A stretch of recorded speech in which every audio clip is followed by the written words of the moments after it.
তুমি আমি কোলাকুলি করি না। রাবণ রামচন্দ্র অসহায় রাবণ রামচন্দ্র সংগঠিত করে রাবণের বিরুদ্ধে একের পর এক বাণ হেনে রাবণকে সহিংস বিধান করছেন। আমরা হিন্দুরা রামচন্দ্রের জীবন থেকে শিক্ষা গ্রহণ করিনি, তাই আজকে আমরা হিন্দুরা ভগবান কৃষ্ণকে এখানে লীলা খেলার মধ্যে আবদ্ধ করে রাখলাম। ভগবান কৃষ্ণ জন্মগ্রহণ করেছেন, বকাসুরকে বধ করছেন, পুতনাকে বধ করছেন। মাত্র 11 বছর বৃন্দাবনে ছিলেন। আমাদের সমাজ, আমাদের ভাগবত পাঠকরা, আমাদের কীর্তনীয়রা সারা জীবন কৃষ্ণ খালি লীলা করে গেছেন। 11 বছর বৃন্দাবনে কৃষ্ণের বৃন্দাবন দাস বিরচিত চৈতন্য ভাগবত, কৃষ্ণের সাধারণ ক্রমবিকাশ, ডক্টর শশীভূষণ দাসগুপ্তের লেখা বইখানা এবং কৃষ্ণ চরিত্রটা একবার আপনারা আবার ছাড়িয়ে নেবেন। সেই কৃষ্ণকে এমন জায়গায় আমরা নিয়ে গেলাম এই বিরাট তার জীবন, মানে কুরুক্ষেত্রের যুদ্ধের কোনো প্রয়োজন ছিল না। তিনি তো সর্বশক্তিমান, তিনি তো ভগবান। তিনি ইচ্ছা করলে যুদ্ধ বন্ধ করে দিতে পারতেন। তার ইচ্ছা ছাড়া ধনী করা হবে না, তার ইচ্ছা ছাড়া কাছে কথা বলে না। তাদেরকে বলি ভাই, তাহলে কৃষ্ণ কেন এই কথা ব্যবহার করলেন বিনাশ? আরে বিনাশ কখনো নৌকা বিলাসের মধ্যে দিয়ে হয় না, বিনাশ কখনো রাসলীলার মধ্যে দিয়ে হয় না, বিনাশ কখনো পারাচন্দ্রের মধ্যে দিয়ে হয় না। বিনাশ কথাটা ব্যবহার করতে গেলে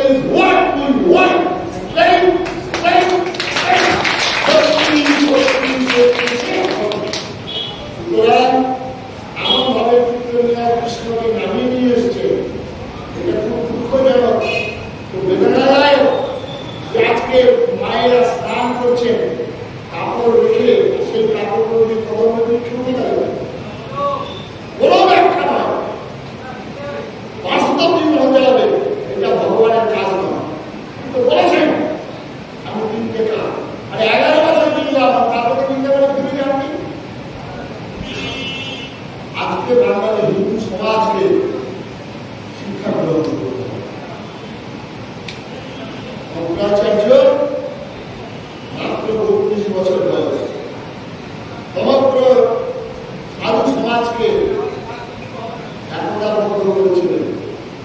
ভারতবর্ষকে রক্ষার জন্য সমস্ত হিন্দু সমাজকে একটা সূত্রে আবদ্ধ করার জন্য ভারতবর্ষের 4 প্রান্তে 4টি মঠ তৈরি করেছেন।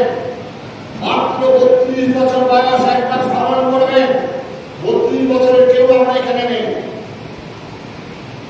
স্মরণ করবেন স্বামী বিবেকানন্দ মাত্র 39 বছর বয়সে ভারতবর্ষের এক প্রান্ত থেকে আরেক প্রান্তে ছুটে গিয়ে মূর্খ ভারতবাসী, দরিদ্র ভারতবাসী, চন্ডাল ভারতবাসী আমার ভাই আহ্বান জানিয়েছিলেন। পরবর্তীকালে সেই কাজকে বাস্তব উদ্ধার করার জন্য এলেন আচার্য স্বামী প্রণবানন্দজি মহারাজ। মাত্র 45 বছর বয়সে কল্পনা করতে পারবেন 24 সাল জন্মগ্রহণ করছেন 1896। মাত্র 27 বছর বয়সের যুবক তিনি বাঙাল, যেখানে আলো নেই, যেখানে রাস্তা নেই, সেই পল্লীগ্রামের একটি ছেলে গয়ার মতো জায়গায় গিয়ে, যেখানে হিন্দি ভাষী, যেখানে পান্ডাদের প্রবল প্রতাপ, তার বিরুদ্ধে লড়াই করে পান্ডাদের ডান্ডা মেরে ঠান্ডা করে গয়ার তীর্থস্থান নির্মাণ করেছিলেন। মাত্র 27 বছর বয়সে আচার্য স্বামী প্রণবানন্দজি মহারাজ অনেক ঐতিহাসিক কাজ করেছেন। প্রণবানন্দজি মহারাজ কোনো কাজ করতেন না, এই তীর্থ সংস্কারের মধ্য দিয়ে তারা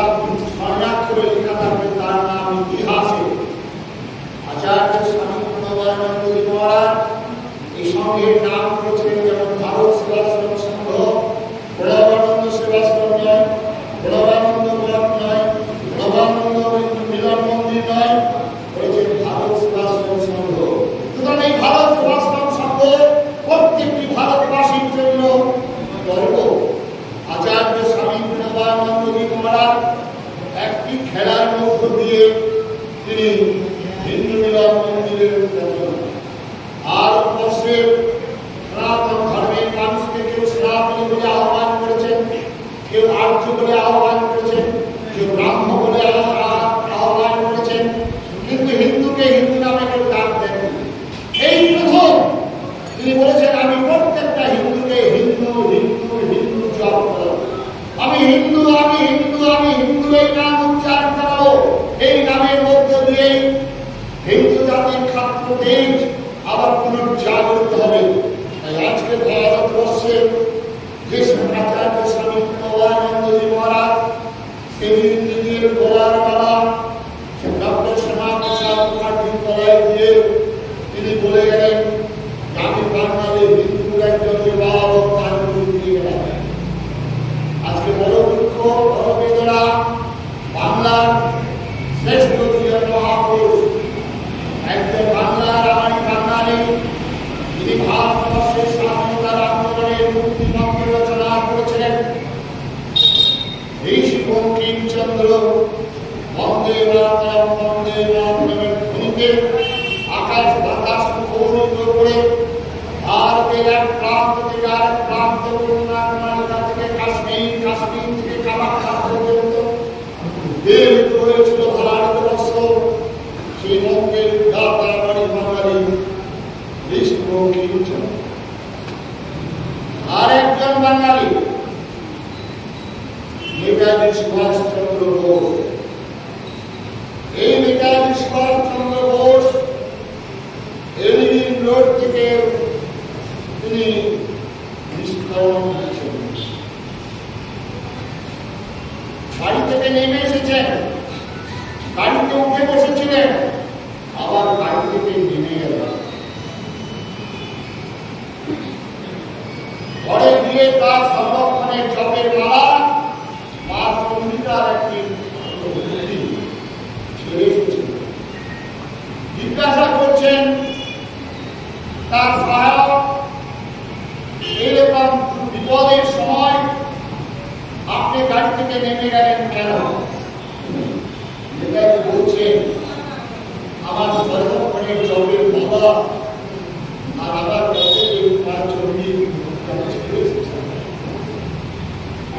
নেতাজিকে আমাদের বাংলার বাঙালিরা রাস্তায় রাস্তায় টাইগারটি কুত্তা গাধা টুপি পরে পরে মিছিল বের করেছিলাম। আজকে যারা বড় বড় লম্বা লম্বা ব্যাগ খালে ঝুলিয়ে ঘোরে তাদেরকে বলিও ভাই তোমাদের জন্য মহা পাপ, সেই পাপের ফল আমাদেরকে ভোগ করতে হচ্ছে। আর এই পাপ যারা করেছিলেন তারা জেনে রাখুন দেশ স্বাধীনতা হয়েছিল লাল ঝান্ডা নিয়ে নয়, ইনকলাব জিন্দাবাদ নিয়ে নয়, মাঠ ভাত জিন্দাবাদ নিয়ে নয়। দেশ স্বাধীন হয়েছিল আমার শ্রীমদ ভগবত গীতা বুঝিয়ে ধরে। আর সেই আমাদের সংবিধান বলেছিল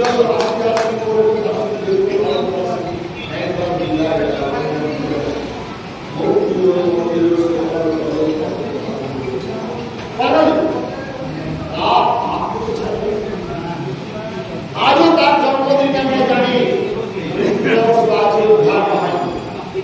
আরেকজন বাঙালি যে বাঙালি নাম উচ্চারণ না করলেই নয়, মহা পাপে বিবর্ণ হোক, সে বাঙালি হচ্ছে আমাদের শ্যামাপ্রসাদ মুখার্জি। যে শ্যামাপ্রসাদ মুখার্জির জন্য আজকে করতাম, যে শ্যামাপ্রসাদ মুখার্জির জন্য দোল পূর্ণিমা, যে শ্যামাপ্রসাদ মুখার্জির জন্য রাখি উৎসব, যে শ্যামাপ্রসাদ মুখার্জির জন্য আজকে রামকৃষ্ণ মিশন, ভারত সেবাশ্রম সংঘ, পূর্ণ ব্রহ্মচারী, হাফ ব্রহ্মচারী, যে শ্যামাপ্রসাদ মুখার্জির জন্য আজকে খাসপুর পদ্মভূমি, যে শ্যামাপ্রসাদ মুখার্জির জন্য আজকে কাস্তাপুরী তারা, এই শ্যামাপ্রসাদ মুখার্জির জন্য আজকে আমরা মুসলিম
আজকে মা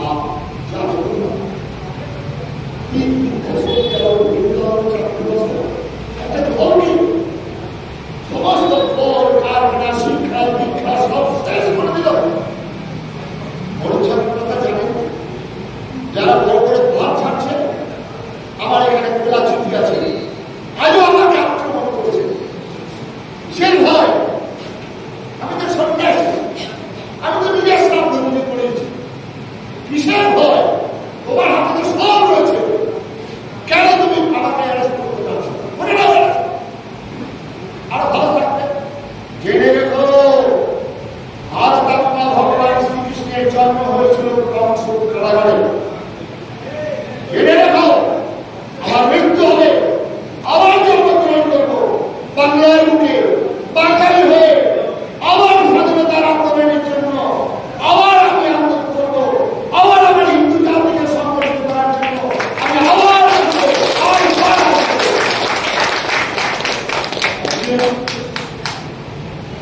বাঙালি। এরপরে রাজনীতি নাম আমি বলবো না, আজকে আমি সন্ন্যাসী, আমি সনাতন হিন্দু ধর্মের সন্ন্যাসী। আজকে যে দলের নেতা দাঁড়িয়ে প্রকাশ্য সভায় বলছেন 70% 30%, তাকে সম্মিলিত করা, তাকে সমাজ করার ক্ষমতা হয় না। আপনারা বাঙালি, আপনারা ভোট দেবেন। আজকে চিন্তা হয় না, আমি সেই মুর্শিদাবাদের আজকে একদম দাঁড়িয়ে প্রকাশ্য সভায় বলছে ইসলামের দাওয়াতি। যারা অন্য ধর্মের জন্মগ্রহণ করেছেন তারা হতভাগা, দুর্ভাগা, তাদেরকে তাড়াতাড়ি ইসলাম ধর্মে নিয়ে আসার জন্য তিনি আহ্বান জানাচ্ছেন। আপনারা হিন্দু, আপনারা বাঙালি, আপনারা ভোট দিচ্ছেন, আজকে প্রতিবাদ করবেন না? আমি সন্ন্যাসী, কেউ অধিকার নিয়েছে তাকে এই কথা বলা।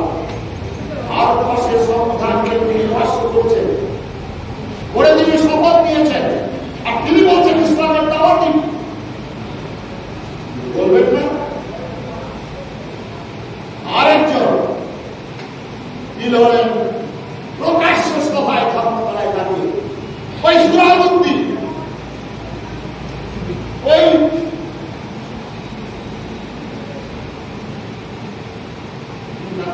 সিদ্দিকুল্লাহ আজকে জিন্নার মতো ভাষণ দিয়ে বলছেন আল্লাহর মেহেরবান, সংখ্যা দিয়ে, তাগত দিয়ে আমরা পশ্চিমবঙ্গের ক্ষমতায় আছি। আপনারা বাঙালি, আপনারা ভোট দেওয়ার জন্য আপনারা প্রতিবাদ করবেন না? বলবেন না? বলবেন না? কে অধিকার দিয়েছে? যে সনাতন ধর্মের সামগ্রীর কারণে পতাকা উত্তোলন করেছে, যে আমাদের ধর্মে যে শিক্ষা হচ্ছে সর্বের সামনেরা হইয়া, তারা সংকীর্ণ, তারা সম্প্রদায়, যারা বিষাদন সম্পর্কে দুধ কলা দিয়ে পুজো করে তারা সম্প্রদায়, তারা সংকীর্ণ। যারা বলে বসুদৈব কুটুম্বকম, তারা সম্প্রদায়, তারা সংকীর্ণ।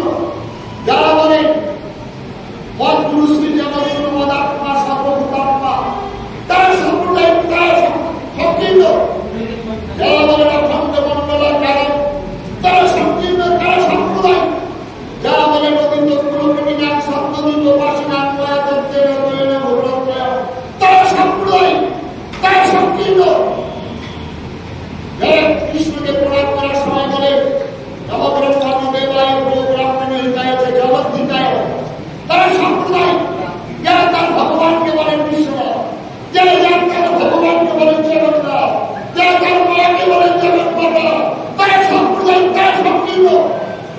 আজকে মনুষ্য গোষ্ঠীকে দুটি ভাগে ভাগ করেছে, আপনারা বলবেন না আমি